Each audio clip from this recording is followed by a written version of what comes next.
Hello student आप सभी का मोस्ट वेलकम है। और स्टूडेंट, आज के इस वीडियो लेक्चर में हम किंगडम फंगी के कुछ कॉमन कैरेक्टरिस्टिक्स हैं, उनके बारे में स्टडी करेंगे। तो किंगडम फंगी का जो फर्स्ट कैरेक्टरिस्टिक्स है कि इनके जो सेल्स होते हैं वो क्या होते हैं, यूकैरियोटिक्स होते हैं। सेल दो टाइप्स के होते हैं, कुछ यूकैरियोटिक होते हैं, कुछ प्रोकैरियोटिक्स होते हैं। दोनों में डिफरेंसेस हमने प्रीवियस वीडियो लेक्चर में पढ़ा दिया है। यूकैरियोटिक सेल और प्रोकैरियोटिक सेल में क्या अंतर है। अगर जिसमें न्यूक्लियस और सेल मेम्ब्रेन बाउंड ऑर्गेनेल पाया जाए उन्हें यूकैरियोटिक सेल कहते हैं, और जिनमें इनका अभाव हो उनको प्रोकैरियोटिक सेल कहते हैं। तो फंगी में ये पाए जाते हैं, इसलिए मतलब न्यूक्लियस वेल डेवलप होता है और मेम्ब्रेन बाउंड ऑर्गेनेल जैसे माइटोकॉन्ड्रिया वगैरह पाया जाता है, इसलिए फंगी को हम यूकैरियोटिक सेल्स कहते हैं। फंगी में जो सेल्स पाए जाते हैं उन्हें यूकैरियोटिक सेल्स कहते हैं। जो फंगी के सेल हैं उनमें सेल वॉल भी पाए जाते हैं, बस अंतर क्या है, ये प्लांट जैसे इनमें सेल वॉल सेलुलोज का नहीं बना होता है। सेलुलोज के जगह पर किसका बना होता है, तो काइटिन का बना होता है। अधिक से अधिक जो मेंबर है फंगी के, किंगडम फंगी के, वो मल्टी सेलुलर होते हैं, यानी इनकी बॉडी दो या दो से अधिक सेलों से बनी होती है। हाँ, कुछ यूनिसेलुलर भी होते हैं, जैसे कि ईस्ट है। ईस्ट एक यूनिसेलुलर फंगस है। रिप्रोडक्शन फंगी में दोनों होता है, ये सेक्सुअल भी होता है और सेक्सुअल भी होता है। तो सेक्सुअल रिप्रोडक्शंस और एसेक्सुअल रिप्रोडक्शंस भी होते हैं, साथ ही साथ इनमें स्पोर का फॉर्मेशंस भी होता है। न्यूट्रिशन की बात करें तो इनमें न्यूट्रिशन का मतलब है इन टेकिंग ऑफ फूड और मेकिंग ऑफ फूड। तो इनमें न्यूट्रिशन हेट्रोट्रॉप्स होता है। हेट्रोट्रॉप्स का मतलब है ये दूसरे से अपना भोजन लेते हैं, चाहे वो dead remain of plant and animal हो या कुछ और मटेरियल, ऑर्गेनिक मटेरियल हो, उनसे अपना ये फूड लेते हैं। और मुख्य रूप से सॉइल में ये एक जगह स्थिर रहते हैं। उसी सॉइल में इनके जो रूट लाइक स्ट्रक्चर है राइजोम, वो एम्बेडेड होते हैं। ये रूट लाइक स्ट्रक्चर पाया जाता है इनमें, जो कि वाटर और मिनरल वगैरह जो भी है एब्जॉर्ब करता है सॉइल से, लेकिन इनमें ट्रू रूट नहीं पाया जाता है। नेक्स्ट जो प्रॉपर्टी है फंगस का वो ये है कि कुछ जो फंगस हैं, जैसे कि अगर कुछ फंगस की बात करें तो वो डिकम्पोजर्स होते हैं। डिकम्पोजर्स का मतलब जो इन्वायरमेंट में dead remain of plant and animal है उनको डिकम्पोज करके मिनरल में कन्वर्ट कर देते हैं, जिससे कि जो एलिमेंट है उनका रिसाइकलिंग हो जाता है। और रिसाइकलिंग होने से फ़ायदा होता है कि वो एलिमेंट फिर क्या हो जाता है कि सॉइल में मिक्स हो जाता है। इसके अलावा इनमें कुछ फंगल डिजीज़ भी ये डेवलप करते हैं। कुछ जो फंगस होते हैं वो डिजीज़ भी डेवलप करते हैं, जैसे कि मॉल्ड हैं, कुछ मॉल्ड फंगस हैं जिनके वजह से डिजीज़ भी होता है। कुछ जो फंगस हैं वो पैरासिटिक्स होते हैं। पैरासिटिक्स का मतलब है ये दूसरे प्लांट और एनिमल पर ग्रो करते हैं और उनमें डिजीज डेवलप करते हैं, जैसे कि वीट रस्ट है, एक फंगस है जिनके वजह से वीट रस्ट एक डिजीज है जो फंगस की वजह से होता है। कुछ जो फंगस है ये म्यूचुअलिस्टिक रिलेशनशिप में भी रहते हैं दूसरे ऑर्गेनिज्म से, जैसे कि अगर हम बात करें लाइकेंस की, तो लाइकेंस किसका म्यूचुअलिस्टिक रिलेशनशिप है, तो लाइकेन में है क्या, तो लाइकेन में है एल्गी और फंगी, और एल्गी और फंगी दोनों का म्यूचुअलिस्टिक रिलेशनशिप है, जिसकी वजह से लाइकेन बनता है। तो इसलिए फंगस जो है वो म्यूचुअलिस्टिक्स यानी कि रिलेशन में भी इन्वॉल्व होते हैं। ये कुछ फंगस के एग्जांपल्स हैं जो प्रायः देखने को मिलते हैं। इसमें से ये जो फंगस हैं इनके एग्जांपल ये माउथ में भी ग्रो कर जाते हैं।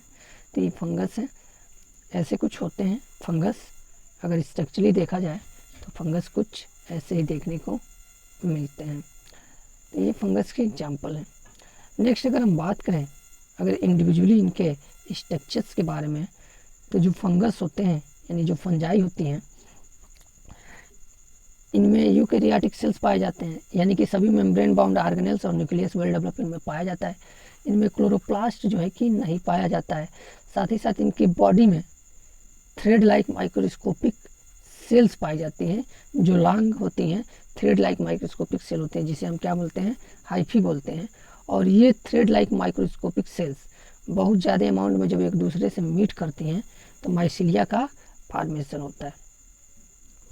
ये जो हाइफी है, यही हाइफी फूड सोर्स के अराउंड ग्रो करती हैं और अपने द्वारा ये हाइफी डाइजेस्टिव एंजाइम सेक्रेट करती हैं, जो उस फूड मटेरियल को डाइजेस्ट करके न्यूट्रिएंट में कन्वर्ट कर देता है और फिर उस न्यूट्रिएंट को ये फंगी इस रूट लाइक स्ट्रक्चर जो होती है, जिसे राइजोम कहते हैं, उसके हेल्प से ये एब्जॉर्ब कर लेता है। तो इस तरह से ये स्ट्रक्चर अगर देखें, ये रहा फंगी, अगर ये रहा फंगी, और फंगी में ये फंगी को अगर डिटेल में देखा जाए तो कुछ ऐसा दिखता है। इसमें थ्रेड लाइक ये जो स्ट्रक्चर्स है, इसी को हम क्या बोलते हैं, हाइफी कहते हैं। और बहुत सारे थ्रेड लाइक स्ट्रक्चर मिलता है तो क्या बनता है, माइसीलियम बनता है। और बहुत सारे माइसीलियम बनते हैं तो किसका फॉर्मेशन होता है, फंगी का फॉर्मेशन होता है। तो फंगी की बॉडी में पहले हाइफी, हाइफी से माइसीलियम, और माइसीलियम बहुत सारे मिलते हैं तो एक फंगस का क्या होता है, एक फंगस या फंगी का फॉर्मेशन होता है। तो पहले हाइफी बहुत सारी एक दूसरे से मिलती हैं तो क्या बनता है, माइसीलियम, और बहुत सारे माइसीलियम मिलते हैं तो क्या बनती है, एक फंगी का निर्माण होता है। तो चलिए इसके थोड़े ग्रोथ के बारे में पढ़ लेते हैं कि ग्रोथ इस फंगस में कैसे होता है।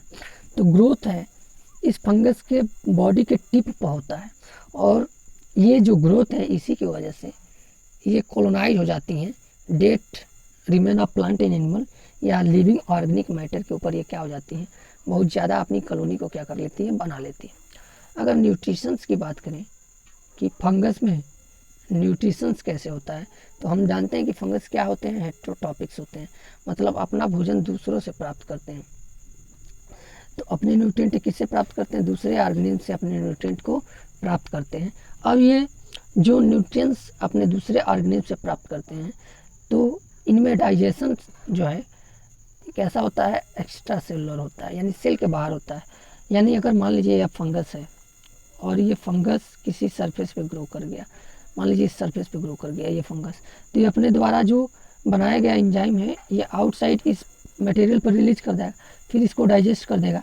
जब ये डाइजेस्ट होकर न्यूट्रिएंट में कन्वर्ट हो जाएगा तो फिर ये क्या करेगा, ये डाइजेस्टेड मटेरियल को अपने बॉडी में एब्जॉर्ब कर लेगा।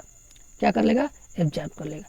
यानी फूड को ये पहले बाहर डाइजेस्ट करता है और फिर उसको एब्जॉर्ब करता है, इसीलिए इसे हम क्या बोलते हैं, एक्स्ट्रा सेलुलर डाइजेशन कहते हैं कि फंगस में होता है। अब सीधी सी बात है, फूड को ये बॉडी से बाहर डाइजेस्ट करता है तो इसमें इंजेक्शन की प्रक्रिया नहीं होती है। तो कुछ इस टाइप का न्यूट्रिशन जो होता है वो किस में होता है, तो इस टाइप का न्यूट्रिशन जो है देखने को मिलता है फंगस में। अगला जो है रिप्रोडक्शंस की बात करें कि फंगस में रिप्रोडक्शंस कैसे होते हैं। तो फंगस में अभी हमने पढ़ा प्रीवियस स्लाइड में कि फंगस में दोनों टाइप के रिप्रोडक्शन होते हैं, एसेक्सुअल भी होते हैं और सेक्सुअल्स भी होते हैं। इवन फंगस में स्पोर का फॉर्मेशन भी होता है, जो एक सिंगल सेल स्ट्रक्चर होता है और उसके चारों तरफ एक वाल से वो कवर होता है, अपने चारों तरफ उसके वाल होते हैं। जब ये स्पोर फंगस में बन जाते हैं तो फंगस तो स्टेशनरी होता है, एक जगह ग्रो करता है, जिनको एक जगह से दूसरे जगह जाने की ज़रूरत पड़ती है, और इस स्पोर को एक जगह से दूसरे जगह ले जाने का काम जो है वो कौन करता है, एयर करंट करती है, जो हवाएं बहती हैं वो करती हैं। अब ये एयर के थ्रू स्पोर एक जगह से दूसरे जगह गया, और जैसे ही ये एक जगह से दूसरे जगह गया, वहाँ जाने के बाद ये क्या करता है, जर्मिनेट करता है, यानी कि जर्मिनेट करके ये न्यू हाइफा का फॉर्मेशन कर देता है। तो स्पोर फॉर्मेशन जो रिप्रोडक्शन है ये एक टाइप का सेक्सुअल टाइप का रिप्रोडक्शन है, या एसेक्सुअल टाइप के भी स्पोर बनते हैं, सेक्सुअल टाइप के भी स्पोर बनते हैं। इसका मतलब यह है कि फंगस में दोनों रिप्रोडक्शन होते हैं, एसेक्सुअल रिप्रोडक्शंस भी होता है और सेक्सुअल रिप्रोडक्शंस भी होते हैं। एसेक्सुअल रिप्रोडक्शंस में जो स्पोर बनते हैं वो माइटोसिस सेल डिवीजन होता है।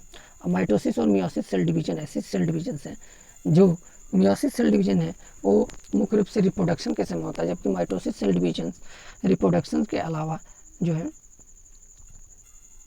अदर प्रोसेस में भी होता है, जैसे कि सेल का ग्रोथ होना है, अगर बॉडी में ग्रोथ होना है तो भी माइटोसिस सेल डिवीजन होता है। तो आज हमने जनरल कैरेक्टरिस्टिक्स ऑफ फंगस पढ़ा। कल के वीडियो में हम जो क्लासेज हैं या जो क्लासिफिकेशंस हैं फंगस के, उसके बारे में डिटेल में स्टडी करेंगे। तो thank you very much for watching the video student. और स्टूडेंट अगर आपको वीडियो पसंद आए तो लाइक करें, चैनल को सब्सक्राइब करें। अगर वीडियो आधारित PDF मटेरियल चाहिए तो टेलीग्राम ऐप पर हमारा चैनल है Narayan biology classes for class 11, उसको ज्वाइन करें और PDF प्राप्त करें। Thank you very much for watching the video.